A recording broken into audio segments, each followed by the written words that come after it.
Cette émission est une présentation d'Alimentation du Lac Victoriaville, Godette Drummondville et Servi de Shawinigan, distributeur en alimentation ouvert au public. Le temps des fêtes est arrivé, on cuisine notre classique, mais cette année, on le fait d'une nouvelle façon.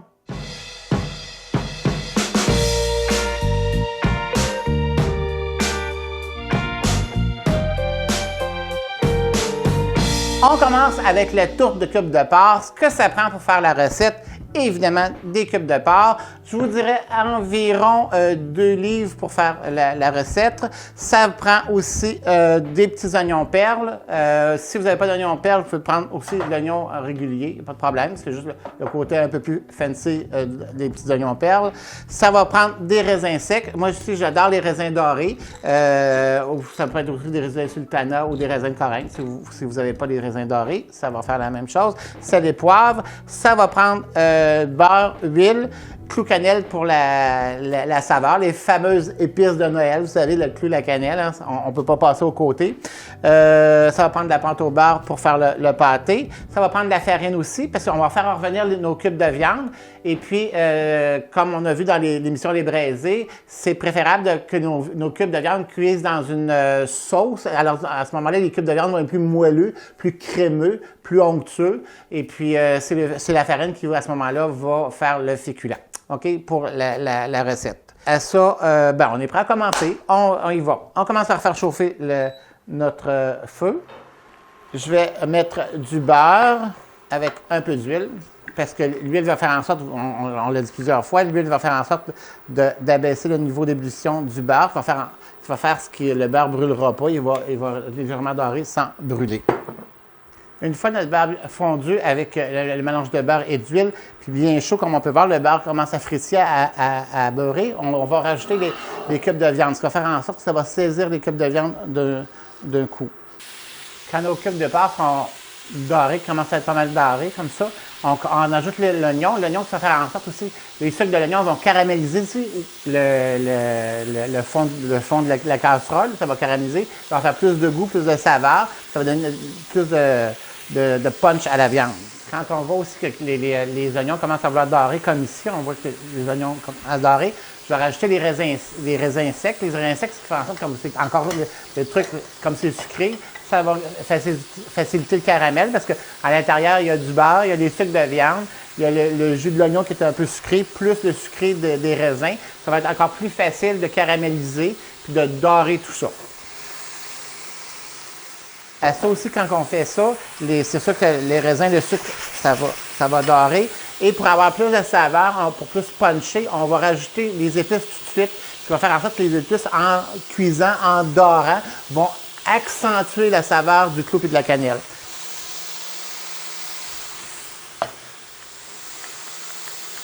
Là, on laisse bien griller ça. Après ça, on va préparer la sauce qui va faire en sorte que les cubes de viande vont cuire à l'intérieur. Bon, c'est ce qu'on voulait avoir. Vous voyez le fond ici, là, c'est vraiment doré. Là. On voit le caramel qui s'est formé avec les sucres des raisins, des oignons, des sucres de viande. C'est ce qu'on voulait. À ça, maintenant, je vais rajouter la farine. On va faire griller la farine, ce qui va faire en sorte que ça va faire une sauce sans grumeaux. Ce que ça prend environ 2 cuillères à table de farine qu'on va ajouter sur nos cubes de viande. Puis on va vraiment la brasser pour faire notre roux pour qu'elle soit grillée aussi, la farine. Pendant que la farine va griller, je vais poivrer et on va rajouter du sel. Vous savez que du porc, c'est une viande qui demande un petit peu plus de sel, peut-être environ une demi-cuillère à thé de sel là-dedans. Et dès qu'on sent que la farine a grillé comme là, on voit que le fond ici, c'est grillé. La farine, elle veut coller un petit peu, puis c'est ce qu'on veut. C'est notre roux, dans le fond, pour faire la préparation. On va rajouter de l'eau. Vous pourriez rajouter du bouillon ou du vin, si vous préférez. Moi, je vais avec de l'eau pour que ça soit une façon un peu plus traditionnelle de faire le ragoût de boulettes. On couvre jusqu'à égalité des cubes de porc. Et on porte le tout à ébullition. Vous allez voir, on va déglacer le fond de la casserole. Puis vous voyez la belle sauce dorée que ça fait aussi. On va porter ça à ébullition, puis inévitablement, la magie va se créer, la sauce va épaissir. Après ça, on va prendre cette préparation-là et on va la faire cuire au four. Vous n'oubliez pas, toutes les recettes sont sur le site de la TVCBF, à Expressément Cuisine. Tous les détails sont là, même si des fois, je ne dis pas toutes les quantités exactes, mais vous allez consulter le site, vous allez avoir tous les détails voulus. Puis Puis comme on peut voir, on voit des bouillons de la viande qui se créent. Mais je ne sais pas si à la caméra on peut bien voir, mais la sauce, il n'y a pas de grumeau qui s'est formé dû au fait qu'on a fait griller la farine d'une part pour lui donner de la saveur puis pas qu'elle fasse de grumeau. Et d'autre part, ça a fait, comme je disais tout à l'heure, un roux où il y avait la matière grasse, le gras de la viande, primo, et le beurre et l'huile qu'on a fait. Ça nous a fait notre roux, ce qui fait la base pour épaissir le bouillon ou faire une sauce. Dans le fond, là, tout le monde connaît des béchamels. Là. OK. Dès que c'est prêt, comme on peut voir, on porte ça au four. Je vais couvrir le tout. On met ça au four à 350 degrés pendant environ 2 heures. Je vous disais, dans le bas du four, 350 degrés à bake, non pas à convection, parce que sinon, la convection va faire une circulation d'air à l'intérieur du four qui va faire en sorte que les cubes de viande vont sécher au lieu de cuire par une chaleur par en dessous là, pour que ça boue comme c'était un élément. Parce que je porte ça au four, puis après ça, je continue avec la pâte puis tout ça. Et j'envoie ça au four. Donc, ça prend une assiette à tarte, genre 9 pouces environ. Et puis, ça va prendre de la pâte au beurre. Vous savez, la pâte au beurre, c'est la fameuse pâte feuilletée qu'on achète qui est congelée, qu'on a déjà la veille au frigo. Sinon, ça va être un peu trop élastique, vous allez peut-être avoir un petit peu trop de misère. Mais avec la pâte au beurre, déjà la veille, il n'y a vraiment pas de problème. OK? Avec ça, ça va nous prendre un œuf pour la dorure et ça va nous prendre la préparation que j'ai fait évidemment hier.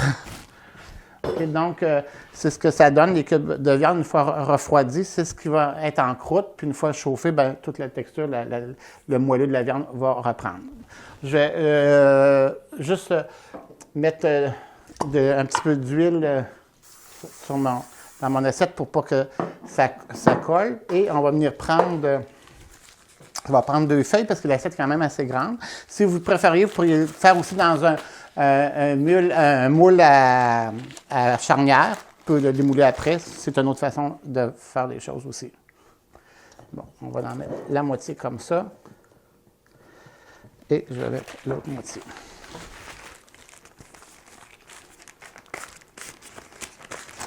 Ça se travaille bien, la pâte au beurre, mais comme je vous dis, il faut que ça soit vraiment très froid. Sinon, ça devient élastique et c'est plus dur à travailler. C'est moins agréable. On va faire comme ça, comme ça, comme ça. Ou sinon, si vous préférez aussi, c'est vrai, vous pourriez le faire aussi avec une pâte brisée, une pâte ce qu'on appelle une pâte à tarte traditionnelle, ou ça peut être aussi intéressant qu'une pâte au beurre. On voit que le porc va s'effilocher un petit peu. Peut-être que vous ne le voyez pas à la caméra, mais vous allez voir tantôt. Ça va être cuit. Puis les petits raisins donnent un côté un petit peu sucré sans être trop intense. Maintenant, on referme la pâte.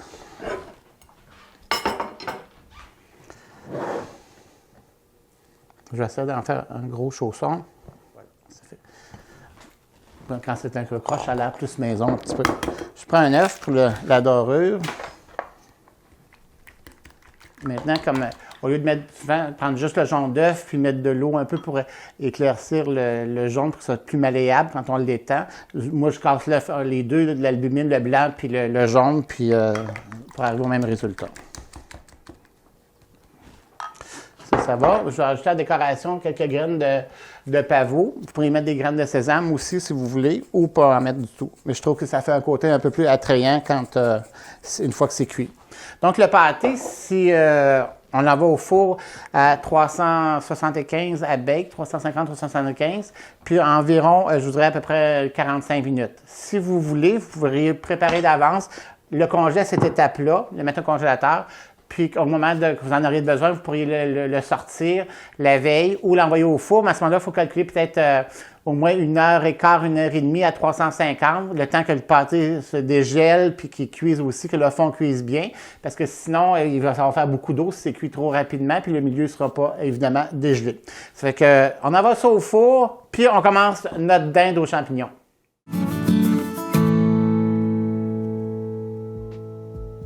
Notre deuxième recette réinventée, la poitrine de dinde farcie. Ce que ça prend pour la faire, évidemment, une poitrine de dinde, ça va nous prendre du bacon, un oignon en morceaux, des champignons, du porc haché, pour la préparation de la poitrine en tant que telle, des feuilles de céleri pour donner un petit peu de goût quand ça va cuire. Et pour la sauce qu'on va faire après, ça va prendre des champignons, du beurre, du vin blanc, du bouillon de poulet ou le fond de cuisson de la poitrine de dinde.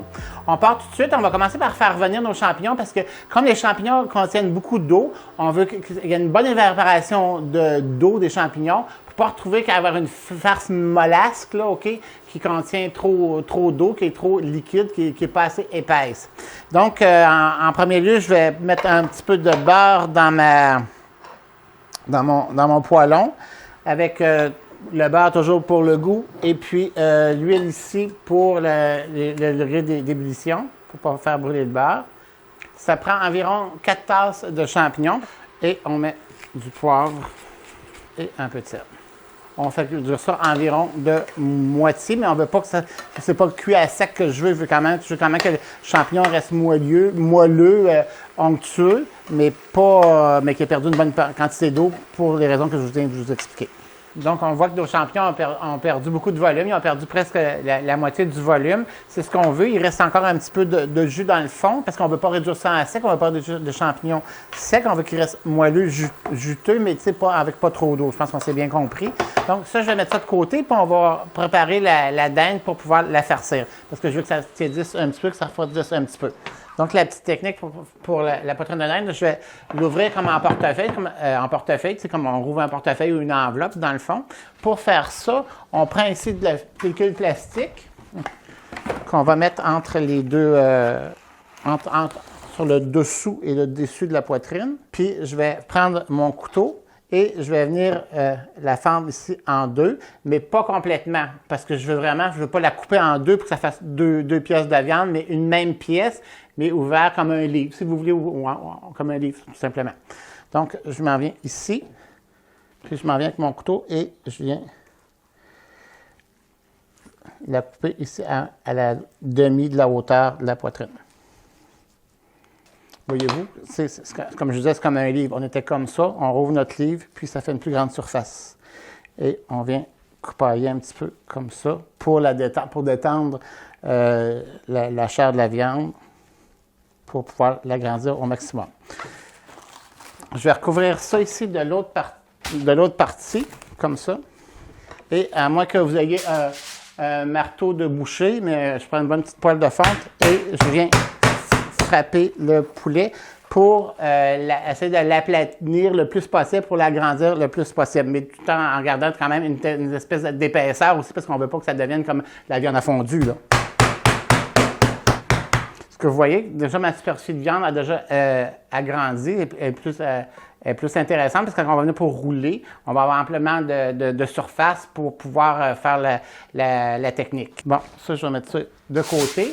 On voit qu'il reste environ, je vous dirais, 1 centimètre, là, pas tout à fait d'un demi-pouce de viande. C'est ce que je veux pour quand on va le rouler, quand on va le couper tout à l'heure, pour voir l'espèce de spirale là, de viande blanche et de farce à l'intérieur, ce qui va faire le trait du morceau de viande quand il va être dans l'assiette une fois cuit. Je vais préparer la farce. Donc, pour faire la farce, je vais prendre un bol. Ça prend du porc haché.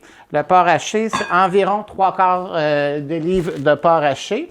À ça, je vais venir rajouter mes champignons cuits. Idéalement, les champignons, on les laisse refroidir comme il faut, OK? Je ne mettrai pas le bouillon tout de suite, je vais le garder pour la sauce tantôt. Et puis, on va rajouter du poivre et du sel. À ça, je vais venir mélanger tout ça. Je vais prendre les bons vieux instruments de cuisine, les doigts. Une fois que c'est fait, je vais venir farcir ma poitrine de dinde. Donc, on enlève le papier ici et je viens déposer ma farce sur la dinde. Si vous remarquez, je n'ai pas mis de sel sur la poitrine de dinde parce que la poitrine de dinde va être cuite avec des tranches de bacon. Donc, déjà, le bacon est salé, ce qui va faire en sorte que la dinde aussi, par ricochet, va absorber une partie du sel du bacon. Donc, je vais mettre mes tranches de bacon une à côté de l'autre, ce qui va faire en sorte que ça va faire ma couche, ma surface, pour venir emballer la poitrine de dinde pour la faire cuire. Voilà pour le bacon. Et on revient à la poitrine de dinde. Donc, je prends Quand on a un morceau de viande, souvent comme ça ici, je ne sais pas si vous pouvez voir, mais il y a une partie qui était plus étroite que celle-là. Donc, je commence par la plus étroite pour avoir une plus grande longueur uniforme à la fin. Donc, je viens, puis je roule. Si j'ai encore mon saran wrap que je vais enlever, quand j'ai aplati la poitrine, je viens reprendre la farce à l'intérieur. Ce que je viens ici, puis je viens déposer ça sur mon bacon. On vient enrober la poitrine de dinde du bacon. Ce qui va donner beaucoup de saveur aussi. Un goût de bacon, un goût de salé, un goût de fumée à la poitrine. Voilà. Donc, ça nous fait une belle poitrine de poulet farcie, prête à aller au four pour être cuite. Si toutefois, vous aimeriez la préparer, mais pas la faire cuire tout de suite parce que vous allez recevoir un petit peu plus tard, vous pouvez la congeler comme ça. Vous fermez tout ça, vous la congelez entière comme ça, puis au moment voulu, bien, vous la dégelez au frigidaire ou vous la passez du congélateur au four en calculant peut-être 1 heure, 1 heure et demie de plus, parce que ça va prendre environ 2 heures et demie à cuire cette poitrine de dinde-là. Donc, peut-être un 3 heures, 3 heures et demie à cuire, c'est complètement gelé, là. Mais ça se congèle super bien comme c'est là.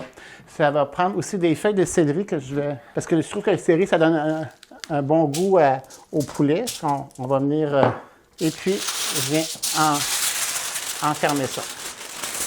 Donc, l'idéal, c'est de faire ça et de refaire un pli et un pli et un pli jusqu'à temps qu'on sente une certaine fermeté par rapport à la pièce de viande. Et on vient rouler les extrémités pour garder tous les jus, les saveurs à l'intérieur. Et je me suis pris une tôle à biscuits pour que j'ai recouverte de papier d'aluminium aussi pour récupérer les jus après. Là. OK, comme ça. Donc, ça ici, on fait cuire ça à 350, environ 2 heures. Au bout de 2 heures, vous allez ouvrir le papier d'aluminium, puis environ plus ou moins 20 minutes, 30 minutes, OK? Vous allez le laisser découvrir, ce qui va faire que le bacon, s'il n'est pas assez grillé, va croustiller, va devenir tout doré. C'est là que ça va être intéressant visuellement. Puis une fois que c'est fait, bien, on prépare notre sauce, puis on est prêt à servir. Parce que ceci étant fait, moi, je vais envoyer ça au four pour le faire cuire. Parce que pour faire la recette, ça prend des pommes de terre que vous allez brosser avec la pelure, vous allez les brosser, vous allez les mettre dans l'eau et vous allez les faire cuire. Il faut qu'ils soient vraiment tendres. J'en ai déjà de près, je vais vous montrer. Les pommes de terre ici, on cuit dans l'eau, puis sont vraiment cuites, là, sont vraiment tendres. C'est ce qu'on veut. Parce que je vais enlever l'eau à tout ça.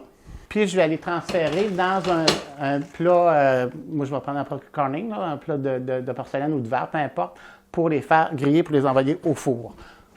Puis mais pour faire la recette, il faut vraiment que les pommes de terre soient vraiment très bien cuites. Là. Donc, on prend le pilon, puis on vient simplement écraser comme ça la pomme de terre. Donc, comme vous pouvez voir, ça nous fait une galette de pommes de terre, là.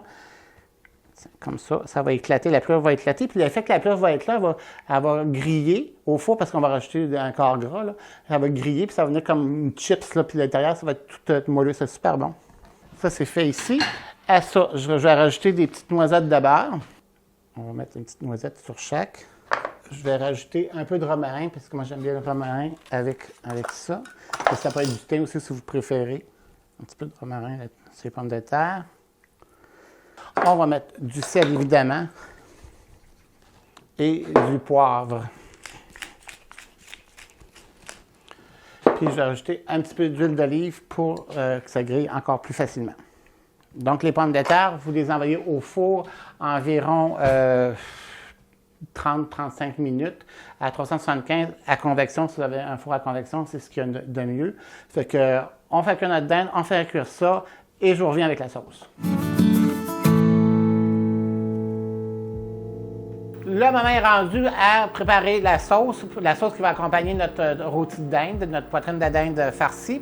Ce que ça prend pour faire la sauce, évidemment, des champignons. Ça va prendre du beurre, du vin blanc, du bouillon de poulet, OK, ou le fond de cuisson de la dinde. Et ça va prendre, vous savez, que l'émission c'est toujours expressément cuisine. Donc, ce qui va faire notre féculent, ce sont des enveloppes de sauce à la dinde d'une compagnie bien connue, Nord-Suisse, qui va faire le fond, l'épaississement pour la préparation de la sauce. On va commencer par faire cuire les champignons, les réduire presque à sec avec le vin blanc. Après ça, on va rajouter la sauce de préparation, puis la sauce va être faite. Donc, je mets un peu de beurre avec les champignons. On va faire griller un petit peu les champignons avant de mettre le vin. Puis dans ce cas-là, je vais préparer mes enveloppes de sauce. Puis ce qu'on va avoir, c'est le petit côté grillé ici. On voit des champignons. C'est ce qui va donner la saveur à la sauce aussi. Tout ce côté grillé-là.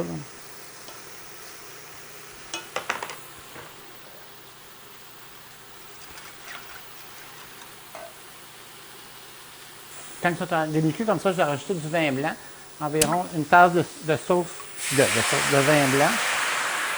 Puis ce que je vais faire avec le vin blanc, je ne vais pas garder le côté acide du vin, je vais garder le côté parfum acide, tu sais, alcool, ce qui va faire qu'on va le réduire à sec. Donc les saveurs du vin les champignons vont imbiber la saveur, les parfums du vin, sans avoir le côté acide puis alcool là, du vin, c'est ce qu'on veut pas. Bon, on voit qu'il n'y a plus de vin. Tous les champignons ont bu la saveur du vin et puis l'évaporation du liquide du vin, l'alcool, tout ça est évaporé. Donc là, on va rajouter notre base de sauce. OK? Puis on va la rectifier pour l'épaississement éventuellement. Que notre sauce est prête, elle a déjà une belle texture. Je vais juste repoivrer un peu. Le sel, je vais laisser faire parce qu'évidemment, les sachets sont suffisamment salés comme ça. Moi, j'aime bien le poivre. Puis je vais rajouter un petit peu de romarin dans la sauce pour lui donner un petit peu plus de punch. Donc, notre sauce est prête. Ça fait qu'on va faire notre dessert maintenant. Nous voilà rendus au moment du dessert. Pour faire la fameuse bûche à l'abricot, ce que ça prend une recette de gâteau roulé à la vanille. Ça prend évidemment des abricots à l'alcool dans le rhum, du rhum d'abricot, de la confiture d'abricot, de la crème 35, de la crème à fouetter. Ça va prendre mon petit pudding magique pour épaissir la crème et du sucre à glace pour décorer la bûche en dernier.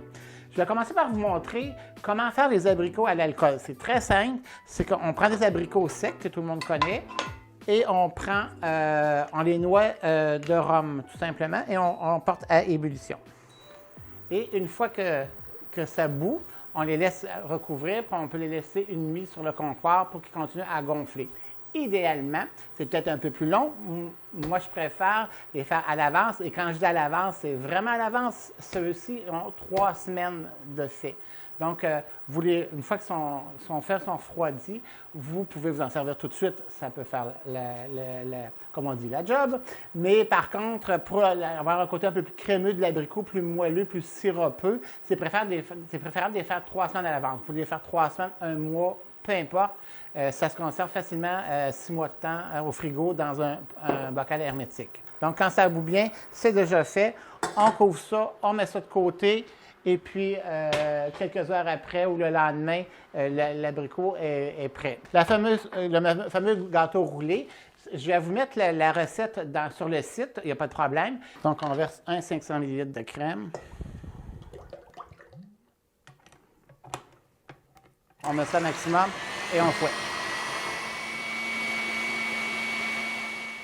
Puis je viens rajouter environ la moitié du sachet de pudding vanille instantané.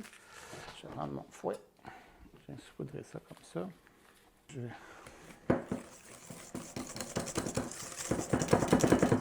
Si je reviens au gâteau, donc c'est un gâteau qu'on peut les faire d'avance, vous pouvez les congeler, ces gâteaux-là.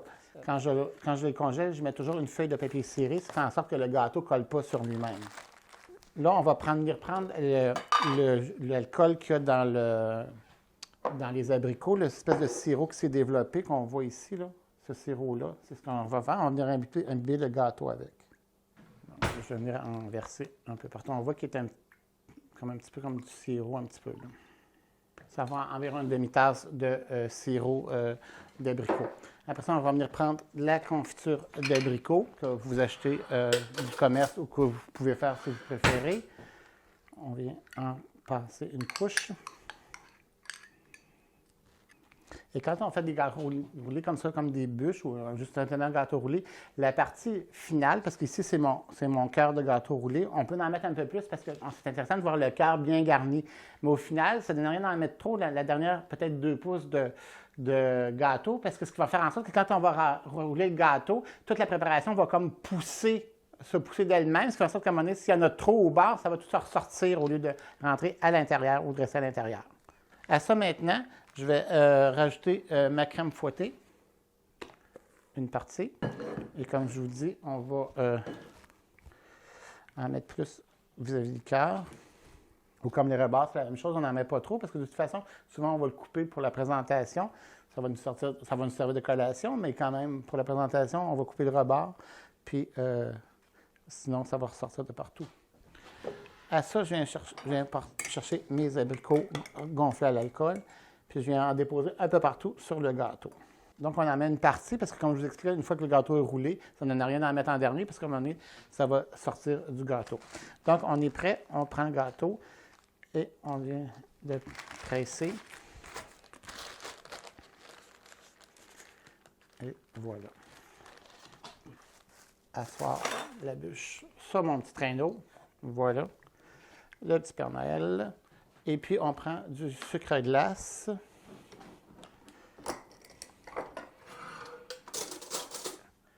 Et on va venir l'enneiger. Voilà pour la bûche à l'abricot. En passant, les petits sapins qu'on a fait ici, c'est des sapins qui sont tout à fait comestibles. C'est des cornets de crème glacée gaufrée, tout simplement, qu'on enduit de chocolat blanc. Puis il y a plein de pépites de sucre, lustré, coloré ou rouge, peu importe ce que vous voulez. Puis on vient juste les rouler après, puis ça fait des beaux petits sapins de décoration puis qui sont comestibles. Donc voilà pour notre bûche de cette année, la bûche à l'abricot. On résume tout ça. Alors tout le monde a de quoi être fier de nos plats de Noël, nos plats réinventés de cette année. Premièrement, notre tourte au porc, au club de porc, qui fait guise de notre tourtière. Je vous montre ça. Regardez l'intérieur de ça. Le porc est tout effiloché, tout crémeux, avec les petits raisins. Ça va être délicieux.